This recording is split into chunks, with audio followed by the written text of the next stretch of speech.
I'm now joined by Philippe Metoudi, member of the Executive Board and Head of Relationship Management at Asia Pacific Clearstream. John Lawrence is also with us. He is the Head of Global Payments and Cash Management Asia Pacific for HSBC. And Peter Hoflich is the Managing Editor of the Asian Banker. Nice to have you all with us. I want to start with you, Philippe, first of all. Just explain to everybody what we mean by the internationalization of the RMB. Well, it's been a 7-year process from the very beginning, from 2004, when China decided to make transactional a bit easier for market participants. And today, I'm just going to give you 2 examples. It is possible for every company in China to bill in renminbi. Historically, they used to bill in US dollars. And also very important, it's possible for Hong Kong investors to have savings account denominated in renminbi. And we haven't had gold in Hong Kong for a long time, but this is really the gold rush where everybody now is trying to get into these investments. And what are your views on some of the implications as to what this will mean? Well, we've seen rapid change and growth in terms of the internationalization of the renminbi. But if one just considers that China accounts for, about 11.5% of world trade. However, the renminbi represents less than 1/4% of global payments traffic. So if you just think about the renminbi actually getting its appropriate weighting in terms of as a settlement currency in line with China's economic activity, you can see what the implications are for the global financial services community. What do you think people in banks like yours need to do in order to tee up for this kind of growth? Are they ready? Well, clearly I think banks are in different states of readiness. Certainly in our view, it's very important to have a renminbi strategy. It's clearly a currency of the future in terms of clients globally. And very important around client education and providing information, because it is such a fast-moving space that as we will discuss this afternoon, month on month you're seeing material changes in what can and cannot be done in this space. Tell us some of the things that you're seeing in terms of changes month on month. What can and cannot be done? Well, for instance, last month Vice Premier Li visited Hong Kong, and in a speech that he gave in Hong Kong, he made reference to a couple of quite material changes in the internationalization of the renminbi space. One being the provision of renminbi in the QFI program that is in place, and also in terms of renminbi-based FDI into China, and reducing many of the administrative and approval hurdles that will take place in that space. Those are potentially significant changes, albeit controlled by the Chinese authorities. I want to get to you, Peter, because as a journalist, you've been in this space for quite some time as managing editor of the Asian Banker. Talk to us through, some of the changes that you've been seeing, because they've been coming quite rapidly. Yes. Well, really, regulatory change is what it's all hinged upon. And of course, the political will of China to internationalize its currency, or at least to reform it in certain ways. It's certainly come a long way, and I think the observers have all said that, they would imagine a certain amount of deregulation at a certain pace, and everyone's been surprised by the speed of that. However, I don't really believe that China is going to do internationalize for the sake of internationalization. Right now, it's just a tool really for the policymakers to control their inflation, to do various other things, sterilize inflows of US dollars in a different way. So certainly when there's a political need for them to pull back, they could always still do that. So there's a little bit of, we're watching, of course, the regulators and the policymakers and the way that they deregulate this. In your view, what is the possibility that they could pull back? What kind of possibility, what kind of percentages are we looking at? Well, of course, I think the key priority for the Chinese authorities is, of course, internal. Social stability. Inflation is a very serious issue, very, very serious social issue. So, of course, they need to take care of these things first. So if they had to cast aside or delay or slow down or stop internationalization, return to a peg to the US dollar, these things are all possible. And it could happen if, with an impending change of Chinese leadership, it's still a lot of uncertainty. Well, I don't think there's a change in Chinese leadership, but I think we'd have to see certain factors appearing, social unrest or various other things that are not impossible in China right now. Yeah.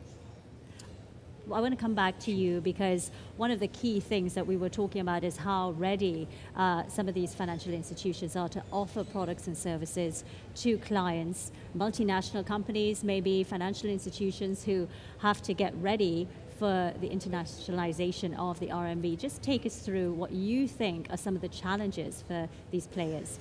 On the securities side, and to come back to your question, we had very little choice but being ready because we had this rush of new issues. McDonald was the first institution to issue a dim sum bond, and many others came. And as I mentioned earlier, we have so much interest that we have to be ready. Now, the sky is really the limit because coming back to the deposits in Hong Kong, every month the Renminbi deposits increase, and I think that last year we were up 400%. My guess is within the next 3 to 5 years, close to 40% of the total cash in Hong Kong will be renminbi. And obviously this money has to be invested somewhere, and this is what we expect to happen. The market for the time being, and it's one of the challenges, is not very liquid. So you have a new issue, and as I said, the gold rush, everybody wants to buy it. And this lack of liquidity is hindering the process, but it's just a matter of time before we fix it. We've seen clearly that Hong Kong play a material role in the internationalisation of the renminbi. Certainly from an HSBC perspective, I mentioned earlier the importance of a renminbi strategy for banks. And we've been focused on, for example, we've renminbi enabled our entire capabilities in Hong Kong. So from a cash management and payments perspective, everything that one can do in Hong Kong dollars, we can do in terms of payments and settlement services. We've wanted to make sure that we're ahead of the game in that context, so we're ready there for our clients, as we've seen the market develop. Because we know that if anything, there is in terms of timelines, in terms of liberalisation, the surprises are typically on the upside. Things are being brought forward, not being deferred. So I think product readiness is a critical factor for banks to consider. Yeah, and a greater product mix.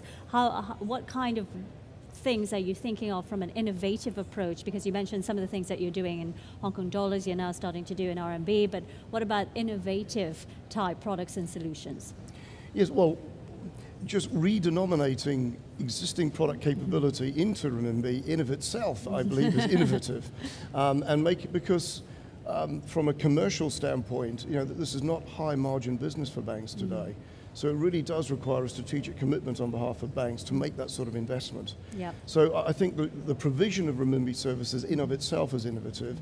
I think also around that, I mentioned earlier, the client advisory, the thought leadership programs, and taking those programs globally across the network, because clearly there are clients all around the world that are looking to get more and more information about how the internationalisation of the renminbi impacts their businesses, and what are the threats and opportunities that relates to their businesses. Clearly, we as banks, we need to play. We have an important role to play in terms of serving our clients from an advisory standpoint. Peter, I want to get some comments from you, and then we'll get some final comments from everybody. Some comments from you on the discussions that we've heard so far from our two esteemed guests on your right. Well, I guess I do speak to all the banks and find out what their renminbi policies are. Certainly, some of them are rather lukewarm. They still see it as a very small, currency to be dealing with. These banks would also be the ones that are very big in dollar, very big in euro. However, every bank, no matter who they are, they would have some sort of a renminbi strategy, small or large, and they're all building out capability in Shanghai, in Beijing, in Hong Kong. And it'll be interesting to see, actually, as a result of this, what the fate of the Hong Kong dollar is, because as the deposits, I believe they're now 30%, in Hong Kong itself, 30% of all deposits are renminbi, so 70% are Hong Kong dollar. I also kind of wonder what the lifeline of the Hong Kong dollar is, if it stays or numbered, or how it's going to be resolved. Do you think? Of course. I mean, how many countries in the world have two currencies? Yeah. Does New York have its own New York dollar, and the rest of the states have a US dollar? It's not. Yeah. It doesn't work that way. Okay. Final comments.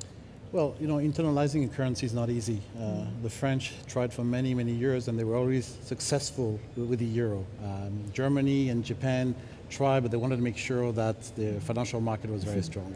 Now, I've been living in Hong Kong for 23 years. I've been following China for over 20 years. They have not been wrong very often. So I think that we have reached a point of no return, and as I said, the sky's the limit. The sky's the limit. Final comments from me. I think we're on a very exciting journey. We're seeing the renminbi move from being a trade currency into an investment currency.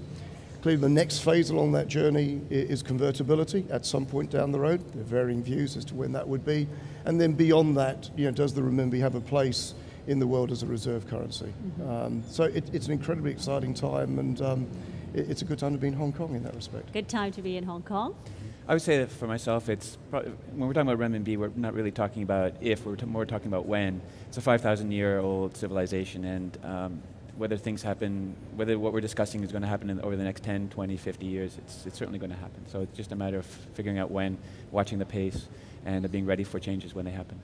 Okay, so to sum that up, the sky's the limit. Good time to be in Hong Kong, and make sure you're ready when you better be darn well ready when it happens. Thanks very much to all our guests for joining us, Philippe and Peter at the end there, and John in the middle. Thanks very much to all of you. Thank you.